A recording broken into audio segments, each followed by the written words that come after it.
ኢና ሊላሂ ወኢና ኢለይሂ ራጂዑን ሲል ኢማሙ መገደላቸው ተነግሯል። እስቲ እቺን ቪዲዮ ተከታትለን እንመለስ። በእግዚአብሔርና በዚህ ጉባኤ ፊት ቆሜ የመሐላ ቃሌን ሰጣለሁ። እጅግ በጣም ደስ የሚል ዜና ተሰማ።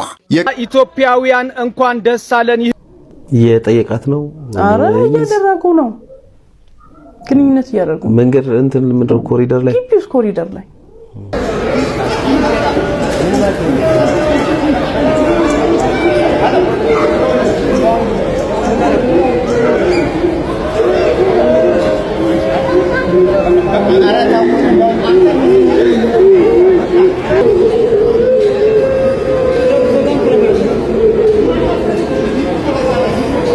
አሰላሙ አለይኩም ወራህመቱላሂ ወበረካቱ። ድና ተከበራችሁ ተመልካቾች እንኳን ደህና ቆያችሁኝ። እንግዲህ ዛሬም በአዲስ ቪዲዮ ተገናኝተናል። ዛሬ ወሳኝ አዝናኝ አስተማሪ ቪዲዮዎችን ይዤላችሁ ቀርቤያለሁ።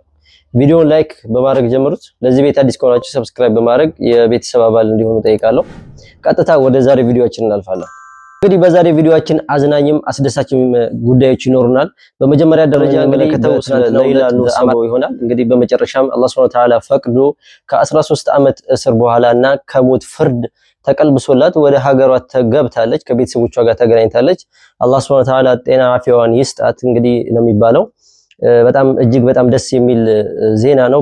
በርካቶች በጣም ብዙ ጊዜ ረጅም ዓመታት ስንጠብቀውና ስንጓጓለት የነበረ ቀን ነው። እሱን ቪዲዮ አጋርቻችኋለሁ። ከዚህ በፊትም የተወሰነ ቀን ጨብ አድርጌ አሁን አስመለከታችኋለሁ። አብራችሁን ቆዩ።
ሳይለቀስ ነገር በቃ እንግዲህ በዚህ ሁኔታ ነው ያለችበት። በጣም የደስታ እንባ ነው የምናየው ነገር።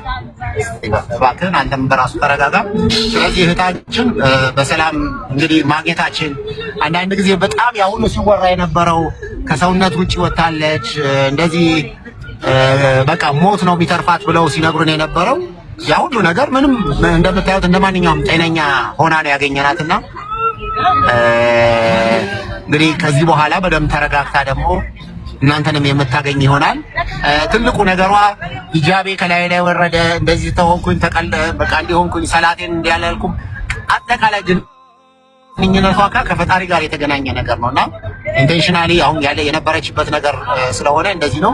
በተረፈ ደግሞ እናት አባቶቿ በማግኘት እንግዲህ በትናንትናው ዕለት በአማራ ክልል በዳንግላ ከተማ ኢማሙ ተገድለዋል። በኢሻ ሶላት አሰግደው ሲወጡ ነው የተገደሉት። ስለሱ ጉዳይ ምን ይሆናል? በተሰማ አስደንጋጭ ዜና በዳንግላ ከተማ አንድ ኢማም መገደላቸውን ተከትሎ በማህበረሰቡ ዘንድ ቁጣን ፈጥሯል። በትላንትናው ዕለት በዳንግላ ከተማ ልዩ ስሙ ቀበሌ 2 በሚገኘው በሁጥባ መስጊድ ውስጥ በኢማምነት ሲያገለግሉ የነበሩ ሼህ ሱፊያን መሐመድ ባልታወቁ አካላት በጥይት ጥቃት ህይወታቸው ማለፉ ተሰምቷል። የአራት ልጆች አባት የሆኑት እኚህ የሃይማኖት አባት ትናንት ምሽት የኢሻ ሰላትን አሰግደው ወደ መኖሪያ ቤታቸው በመመለስ ላይ ሳሉ ነው ይህ አሰቃቂ ጥቃት የደረሰባቸው ተብሏል። ክስተቱን ተከትሎ በአካባቢው ማህበረሰብ ዘንድ ከፍተኛ ድንጋጤና ህዝባዊ ቁጣ የተቀሰቀሰ ሲሆን የከተማዋ ህዝበ ሙስሊም አደባባይ ላይ በመውጣት ድርጊቱን በጽኑ አውግዟል። ፍትህም እየጠየቀ ይገኛል። ሊላሂ ወኢና ኢለይሂ ራጂዑን። በጎጃም በዳንግላ ከተማ የኢሻ ሰላትን አሰግደው ወደ ቤት እየተመለሱ የነበሩት የመስጂድ ኢማም ሼክ ሱፊያን በጽንፈኞች በተተኮሰ ጥይት ተገድለዋል። አሁንም ጽንፈኛው ኢማሞችን፣ ዑለማዎችን፣ ደረሶችን የማህበረሰቡን ብርሃን እያጠፋ ይገኛል። መርጦ ኢማሞችን እየገደለ ነው የሚገኘው። እንግዲህ የዳንግላ ሙስሊሞች እዚህ ጋር እንደምትመለከቱት ድምፃቸውን እያሰሙ ይገኛሉ። መንግስትም እንደ መንግስት አሁን ላይ ይህንን ጽንፈኛ መፍትሄ ሊያበጅለት ይገባል። በየቦታው ኢማሞች፣ ደረሶች፣ ዑለሞች ሊገደሉ አይገቡም። አሁንም ፍትህ ለዳንግላ ሙስሊሞች፣ ፍትህ ለአክሱም ሙስሊሞች፣ ፍትህ ለወላይታ ሙስሊሞች እንዲሁም ፍትህ ለሙስሊም ተማሪዎች ይሆናል። በመጨረሻም ደግሞ በአዲስ አበባ ዩኒቨርሲቲ ተመራቂዎች ላይ በተለይ በሙስሊሞች ላይ የተደረገ ነገር አለ። ስለሱም ጉዳይ ሰፋ ያለ ነገሮች እናያለን። እስከ ቪዲዮ ፍጻሜ ድረስ አብራችሁን ቆዩ። እስቲ እቺን ቪዲዮ ተከታትለን እንመለስ። በእግዚአብሔርና በዚህ ጉባኤ ፊት ቆሜ የመሐላ ቃሌን እሰጣለሁ። የአዲስ አበባ ዩኒቨርሲቲ ሴኔት በነርስና በሚድዋይፈሪ ሙያ በዲግሪ እንድትመረቁ ያጸደቀላችሁ እጩ ተመራቂዎች ቃለ መሐላ ለመፈጸም ከመቀመጫችሁ እንድትነሱ ጠይቃለሁ። አመሰግናለሁ። እጩ ምሩቃን የሙያ ቃለ መሐላ ለመፈጸም ቀኝ እጃችሁን አንሱ። ሕይወቴን እስከ ፍጻሜው በንጽህና ለመምራት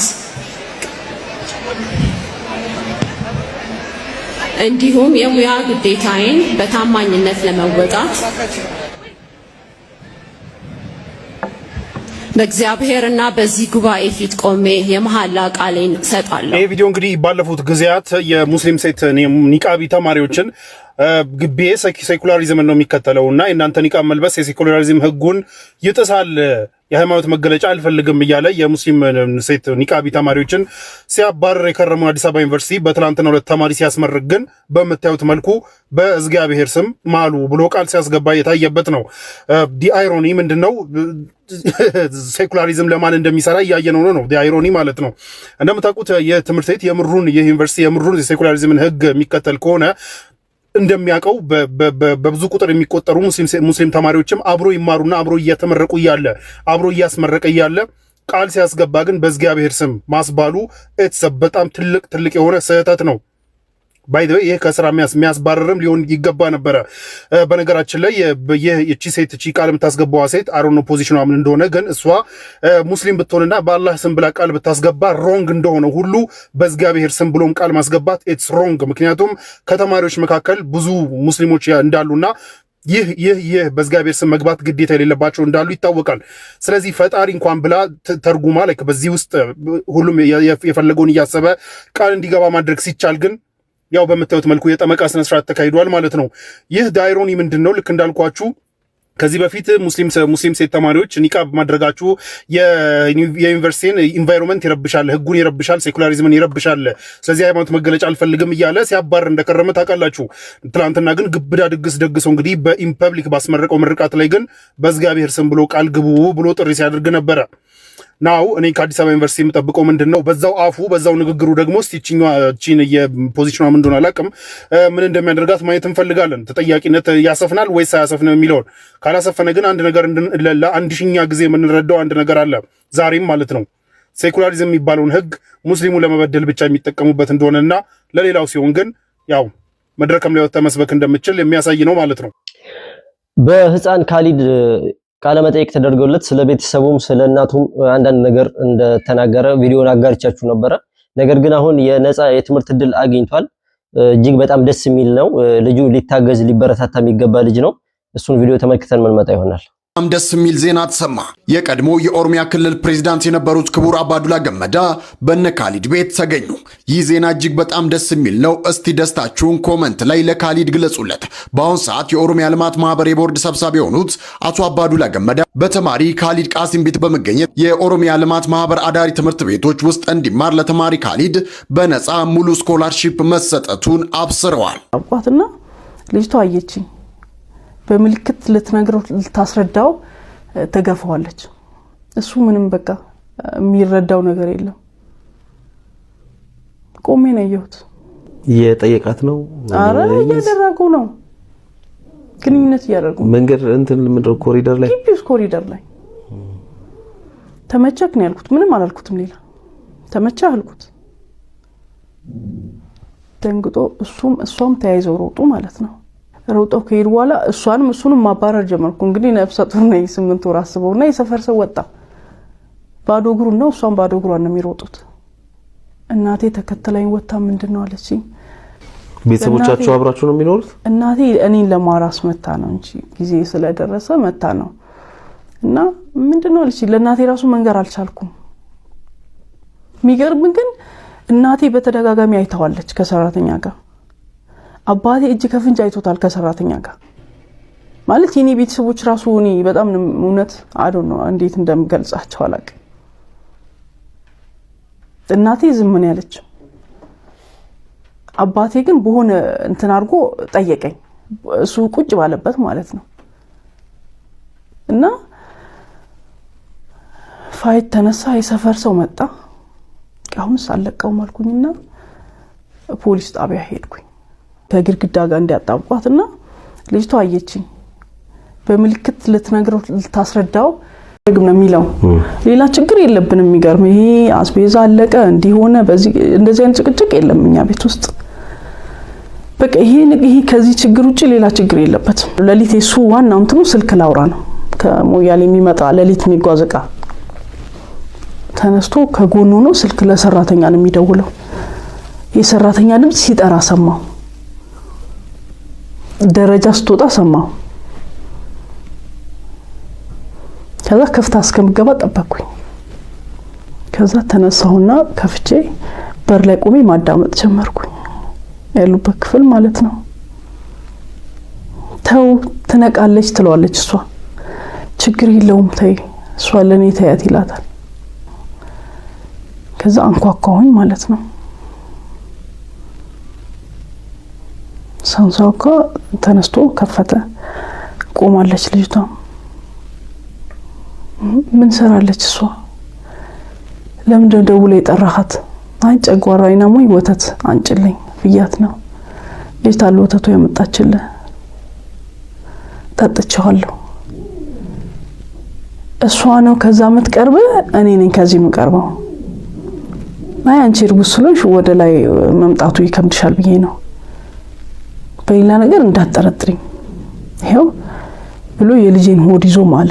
ለዛሬ የያዝኩላችሁ ቪዲዮዎች እነዚህን ይመስሉ ነበር። በቀጣይ ቪዲዮ እስከምንገናኝ ድረስ ወሰላሙ አለይኩም ወራህመቱላሂ ተዓላ ወበረካቱ።